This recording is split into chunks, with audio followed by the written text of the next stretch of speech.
This month, Sarah McLachlan is marking the 30th anniversary of her album, Fumbling Towards Ecstasy. So she's kicking off a 31-date tour in her hometown of Vancouver, and she's going to play the full album, starting with this song. Listen as the wind blows from across the great divide, voices trapped in yearning, memories trapped in time. So that's just a taste of Possession, the first track from Fumbling Towards Ecstasy. And we are so happy that Sarah McLachlan is with us today. We've caught up with her all the way over in West Vancouver. Sarah, hello there. Hi, how are you? I am doing so well, and we're so excited for this. I mean, you're launching this tour at the Pacific Coliseum. I mean, what will it mean to kick things off here in Vancouver? Well, I've lived here 36 years now. This is my home, and I'm super excited to be able. Originally I had another gig planned in September, so I couldn't do the show. So that fell through, and then we could put on the Vancouver play because it's pretty fun to be able to kick off right here where I live. I've got a ton of people coming out to the show, and it's going to be a big nostalgia fest for myself, and I think for a lot of people. It's the first time I've toured in almost 10 years as well, like a big tour. Like I've done lots of solo dates, but not any long spans like this. So it's going to be fun to get back out there with a full band. Well, sure. And when you think you were 25 when this album came out, that was, October 93. You've released 6 other albums since then. How would you describe your relationship with this album in particular? It was my easiest album to make. I was unencumbered in so many ways. I had no partner. I had no children. I got to sequester myself away in the woods in the Laurentians in Quebec and just focus 150% on music. And it was also my third record, so I'd gotten the sophomore, freak out of the way, and was just able to really dig into it and enjoy it. And I think there was a real freedom during that time for me, and so it was easy and fun and joyful and fun to go back and revisit. Like many of these songs I've continued to play throughout the years, but there's probably 4 or 5 of them that I haven't played in 25 years. So and I think, as I said, I've talked to a lot of people over the past couple of months now that this tour has been announced, and talking about how Fumbling got them through their university experience, or got them through a breakup or a divorce or whatever. So I think there's a lot of emotional energy attached to this record for a lot of people. So I think it'll be really fun to, it's very emotionally charged in that way. So it'll be great to kind of play it start to finish. Yeah, well, as anymore either. They don't play records. It's album. That's true. Nobody does that. They stream a whole bunch of different music. So I think it's fun to just sit and, we used to, really think hard on how, the emotional arc of a record and what song to put after the other one. And so that, because you used to assume they all played as a whole. So. Yeah, no, it's true. And you point out, you've never stopped performing live, but as you point out, 31 cities in 44 days across Canada, across the States. Just how are you preparing for that kind of the rigor of a schedule like that? I'm eating really healthily, which I do normally anyway. Getting lots of exercise. I think for me, it's sleep. I need to sleep a lot. I'm very boring on the road. I don't talk much during the day to maintain my voice. And, I'm a little bit concerned about it only because I haven't done it in 10 years and I'm 10 years older. And, there's many warranty issues that are now coming up as we age.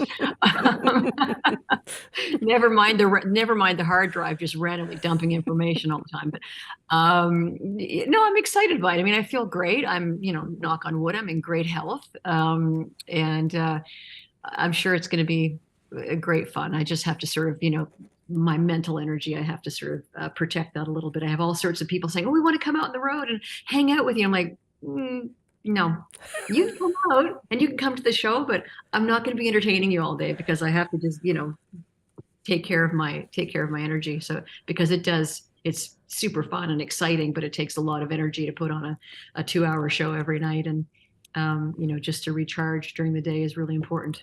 I like the references to warranty and hard drive. I could certainly relate. And it's interesting. A fellow Canadian, Feist, is going to be your special guest for almost all of those stops. So is she just going to be opening for you, or can we expect some collaborations there? I went up to, we had dinner together in LA the other night, and I ended up not talking about the tour at all. And I actually meant to talk to her and say, hey, let's do something, but I'm sure something will happen. And she's got I think she's playing for an hour, and she's got full production. Like it's going to be an amazing show. She's incredible artist, and just so lovely. I'm really excited about getting to spend time with her on the road, and getting to hear her music every night as well. Well, and Alison Russell is going to be your special guest in Toronto. So Yeah. have you decided who, if anyone, is going to share the stage with you here in Vancouver? Well, like I said, hopefully, oh, right. Leslie's not doing Vancouver. That's right. That was an add-on and she couldn't do it. Well, I'm hoping, and I'm pretty sure this is happening. I hope I'm not speaking out of line, but because it's a fundraising event for the Sarah McLachlan School of Music here in Vancouver, I'm really hoping to get some of the students of the school to come and perform as well. Oh, I like that idea. And I'm glad you brought that up, the fact that it is a fundraiser for the Sarah McLachlan School of Music. And I know you and I have had conversations there at the music school in the past. What difference will the money raised make for the school? Well, we rely 100% on donations from folks. I mean, I fund the administrative costs every year, but it's not a cheap program to run. It's completely free for children and youth of Vancouver and facing barriers to access. And it's been almost 22 years now that we've had this school, and it's always been free. And we have Vancouver, Surrey, and Edmonton now. We have over 1,000 kids over the 3 schools, and it's, I think, an incredible opportunity for children to be able to come together and make music in a really safe, nurturing environment, and learn how to work together, how to make music, how to be open and vulnerable with our peers. I think is incredibly important, and to just have that skill set of sticking with something, and having something at the end of like, oh, I didn't think I had this in me, and I've written a song, and it's about my experience, and then you get up in front of your peers and sing it, and everybody's like, oh my God, that was so amazing. Thank you for doing that. I think there's so much emotional growth in that. And I love that we provide that opportunity for kids here in Vancouver. And I mean, it's music saved me when I was growing up. I don't know what I would have done without it. I had lots of private music lessons. We had vibrant music programs in schools, and a lot of kids don't have those opportunities these days. And I think for me, recognizing the value and importance of a musical education for me, opening up my own emotional world and giving me a sense of my own value and self-worth, it was just paramount in my development as a human. So to give kids that opportunity has just felt incredibly rewarding. And so that night, the 23rd, is all the proceeds go to the School of Music. I think it's a great opportunity to tell the general public a little more about who we are and what we do. And say, hey, you're actively involved in this. $1 of every ticket, typically goes to the School of Music in every show that I do. But in this particular night in Vancouver, and I kind of try and always do this if I play in Vancouver, I try and make it about the music school. I've done a lot of corporate gigs. We've played for Obama at the Trade Center. And, I said, hey, you want me to come and sing? I want to bring my students. So we end up doing songs together. And I love creating those opportunities for them. And again, it's a great opportunity to let the general public know about who we are and what we're doing. Yeah, no, it's a great bridge. You're providing a great bridge for sure. And I understand you are recording a new album. So what can you tell us about that? Well, I've been working in LA with a producer named Tony Berg, and he is fantastic in bringing together lots of young, vibrant, creative musicians. So I've gotten the opportunity to work with a lot of great people. And it's just been so much fun coming back to making music in an environment like that, where everybody's just so creative and so into it.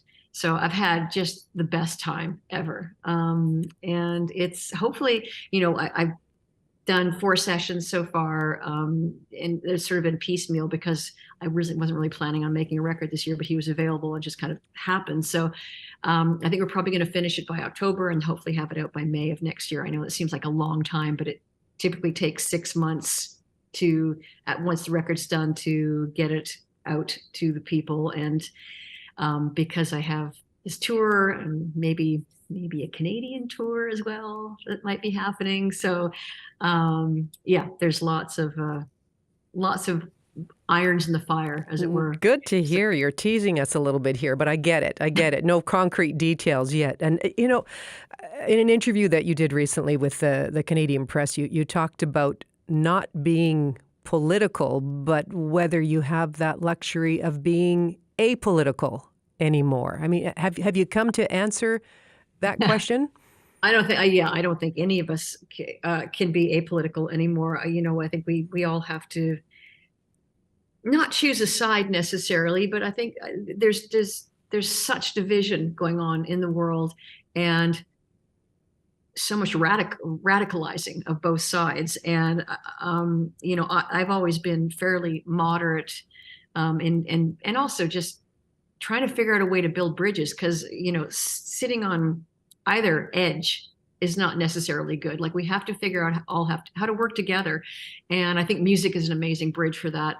I think I had a lot of fear coming back into this, and I suppose maybe I still do, just about speaking my mind and going to America and getting shot for it.